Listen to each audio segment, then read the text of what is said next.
Streaming Channel presenta Snyder Cut vs. la Liga de la Justicia 2017. Todos los cambios. El Snyder Cut de la Liga de la Justicia ya está aquí. Se trata del final de una era, un fenómeno mediático, un escándalo cinematográfico y un hito en la historia del cine de superhéroes. Pero también una película que demuestra una nueva percepción de lo épico, de lo asombroso y la forma de analizar el cine de entretenimiento. La versión de Snyder Cut, o también conocida como el montaje del director, es la nueva versión que se estrenó recientemente de la Liga de la Justicia y que ha sorprendido a todos, tanto fans como detractores, porque algunos la llevaban años pidiendo y otros no entienden cómo este fracaso de Warner vuelve a ser lanzado. Lo cierto es que la nueva presentación ha terminado resultando más parecida a la versión cinematográfica de lo que uno se esperaba. En esencia, el esqueleto de la película es exactamente el mismo, pero lo que sí ha cambiado absolutamente es el look y la manera de ejecutar determinadas escenas. También, el director original, Zack Snyder, añadió mucho más tiempo para desarrollar determinadas subtramas para que tengan un mayor sentido y eliminó algunos aspectos ridículos que la antigua producción le había modificado a su guión. También debemos resaltar que el tono, el ritmo y la fotografía han sido trastocadas hasta dar la sensación de que uno está frente de una propuesta totalmente distinta. Y el resultado ha sido un éxito, pues en las primeras 48 horas de su estreno en HBO, la película de más de 4 horas y 6 episodios se mantuvo en tendencia mundial, lo que podría significar una resurrección de lo que ya se creía muerto. A continuación, te detallamos cuáles son las diferencias más importantes entre la versión del 2017 de la Liga de la Justicia y el esperadísimo corte del director que estrenó en HBO este 18 de marzo. Alerta, a partir de aquí tendremos spoiler. La introducción. La Liga de la Justicia 2017. Una de las grandes quejas sobre la versión del 2017 de la Liga de la Justicia fue su extraña y errática introducción, no solo debido a los reshots, sino también a la deficiente estructura narrativa. La historia comenzaba con una visión del mundo en pleno duelo después de la muerte de Superman, Henry Cavill, y en especial una mirada a la forma en cómo Batman, Ben Affleck, se enfrentaba al espectro de la culpa.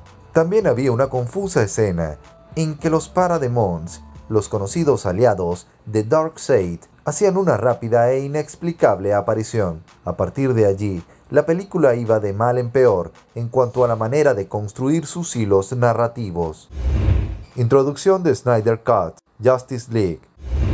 Las primeras escenas de la versión de Zack Snyder son muy distintas a su versión del 2017. La película comienza con la muerte de Superman, que provoca una ola expansiva. La sacudida de energía alerta a las Amazonas, a los habitantes de Atlantis, también a Cyborg, Ray Fisher, en lo que parece la representación de los hombres y por supuesto Steppenwolf, de modo que la percepción que las tres cajas madre están vinculadas a la muerte de Superman queda claro desde el principio. También la forma en que todos los antiguos pueblos de la Tierra perciben lo ocurrido. La película, que llegó a los cines en el 2017, tiene una estructura básica, deslucida y lo bastante limitada, como para que la historia avanzara en desorden. Las escenas iban de un personaje a otro sin sentido de la continuidad, y mucho menos lógica. Habían escenas sueltas sobre la vida y la situación del resto de los personajes después de la muerte de Superman, pero ninguna parecía conducir a una forma de analizar lo que estaba sucediendo. Aquaman, Jason Momoa, se comportaba como un renegado despreocupado. Batman tenía la súbita epifanía sobre villanos en inmediata amenaza, mientras que Diana Prince, Gal Gadot, le escuchaba sin demasiado interés. Por si eso no fuera suficiente, Barry Allen, Ezra Miller, era un alivio cómico innecesario. El grupo entero después se engranaba en un equipo desigual en medio de una historia blanda, sin sustancia y llena de agujeros argumentales. Desarrollo de la versión Snyder de la Liga de la Justicia. Con una película de 4 horas de duración, Snyder tomó la decisión de estructurar la historia para brindar a cada personaje una profunda relevancia. Lo hizo a través de partes que van acompañadas con una frase. El recurso parece melodramático, hasta que la película avanza y muestra que se trata de un intento, quizás no muy atinado, de rellenar los vacíos narrativos de la primera, titulada No cuentes con eso. hasta el epílogo, la película se fragmenta para narrar con más amplitud y logra su objetivo. Paso a paso, Snyder relata la historia de trasfondo, contexto y vicisitudes de sus personajes. Lo hace además con un sentido de lo fastuoso y lo épico, que resulta exagerado en sus peores momentos y grandilocuente en otros, pero a diferencia de la versión de 2017, el recurso es conclusivo para permitir a una película de semejante magnitud avanzar. Esta es la típica historia de 3 actos, si no tienes más parecido con una estructura de 5 elaborados para mostrar de forma caleidoscópica el mundo de los personajes. El recurso tiene un considerable parecido al utilizado por el director en Watchmen y es lo suficientemente interesante como para interesar. No obstante, la lenta marcha de la historia resulta en ocasiones tediosa y en otras agotadora. Tal vez una visión sobre un universo tan amplio habría resultado mucho más satisfactoria como una miniserie que como una única película. Ahora, hablemos de los personajes.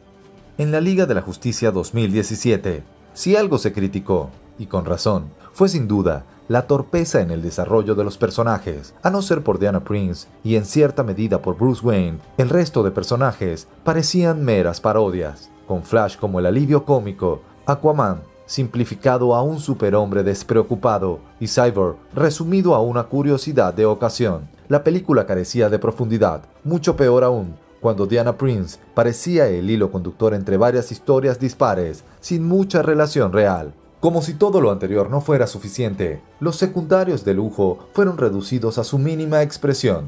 El Alfred de Jeremy Irons era apenas una presencia, con algunas líneas graciosas. Pero el caso más crítico era el de Amy Adams, con su Luisa Lane convertida en una sombra sufriente. Al final, la película era una especie de trayecto atropellado entre personajes que interactuaban de forma incómoda y poco natural. No había explicación para su compañerismo, complicidad y al final, colaboración. En el Snyder Cut de la Liga de la Justicia, Snyder dedica la mayor parte de las primeras 2 horas de la película a sus personajes, y aunque hay una buena cantidad de escenas prescindibles, el esfuerzo valió la pena. Reorganiza casualidades fortuitas que en la versión del 2017 terminaron por demoler el guión, y le brinda un nuevo sustento a la historia entera. Atención a la especial mirada al personaje de Cyborg, el que quizás se lleva mayor peso de la trama y se beneficia de los esfuerzos de Snyder. El personaje de Fisher crece, se hace más elaborado, con varias capas de simbología y poder. Tal como Snyder había dicho, de ser una curiosidad mal digitalizada, Cyborg se convierte en el corazón de la película, y lo es por una razón simple: su tránsito hasta convertirse en superhéroe y parte del equipo creado por Batman es arduo, complicado y angustioso.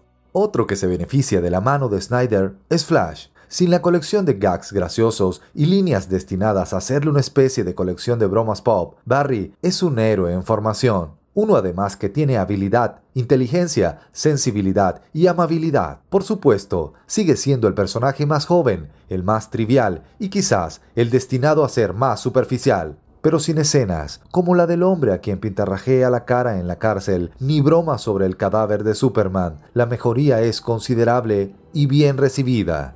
Por su parte, Aquaman, de Jason Momoa, deja a un lado su actitud de chico despreocupado por la de un hombre que está en conflicto pleno con sus poderes e historia, más parecido al Arthur que vimos en la película de James Wan. El héroe es mucho más denso y mucho más firme. Por cierto que el personaje de Mera, Amber Heard, es uno de los pocos que se simplifica en la película. Reducida a la mínima expresión, su personaje desaparece en favor de Vulko, Willem Dafoe. También, los secundarios logran una nueva relevancia, aunque debido a la densidad de la historia no llega a ser estelar. Alfred retoma su acostumbrado lugar como mano derecha de lujo y Lois no termina de ser de real peso. Lo mismo que Martha, reciben la exposición justa para apuntalar a los héroes principales, pero en esta ocasión no son parte de accidentes argumentales fallidos, algo de agradecer.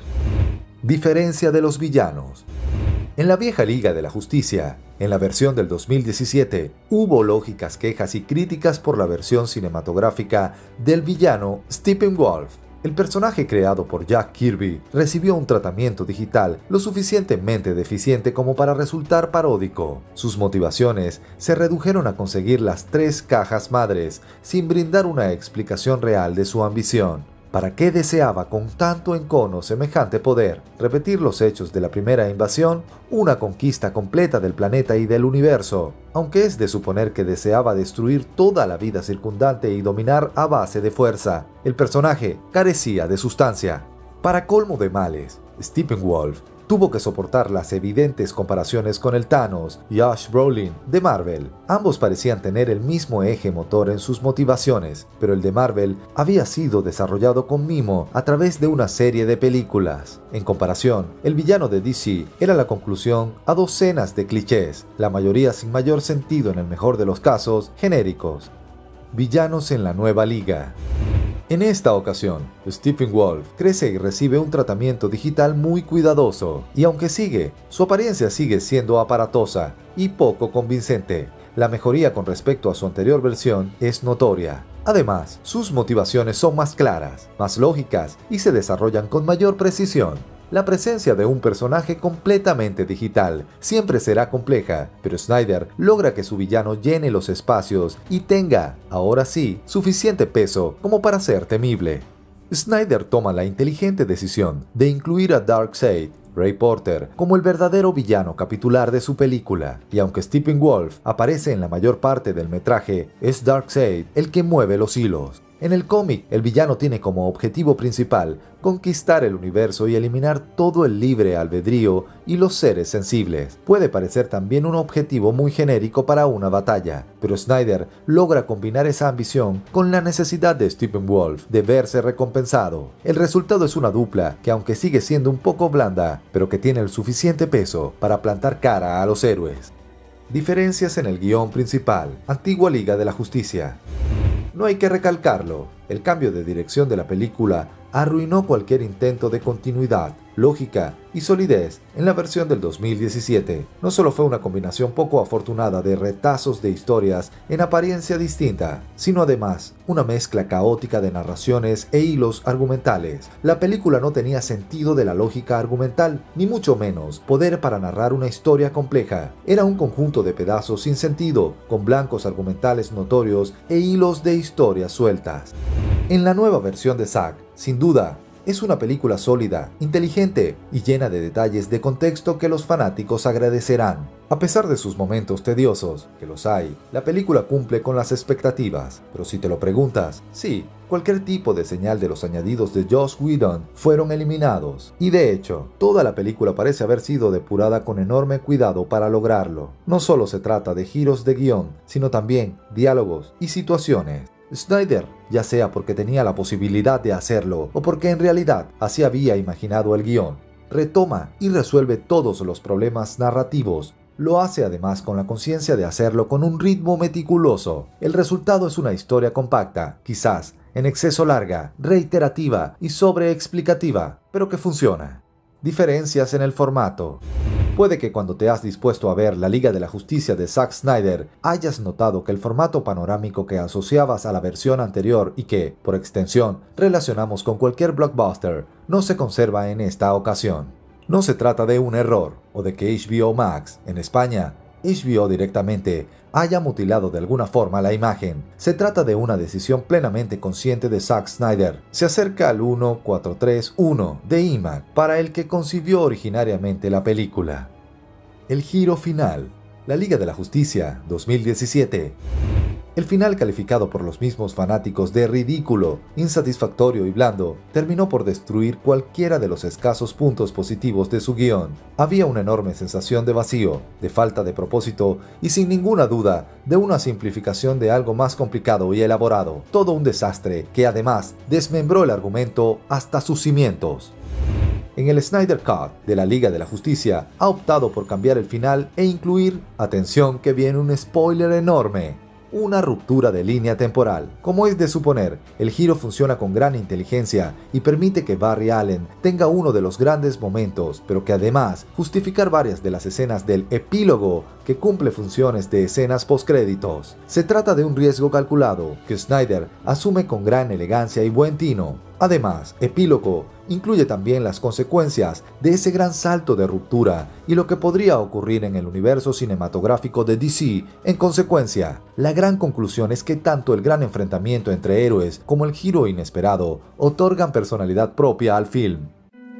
Este video fue presentado por Streaming Channel. Transmitimos emociones.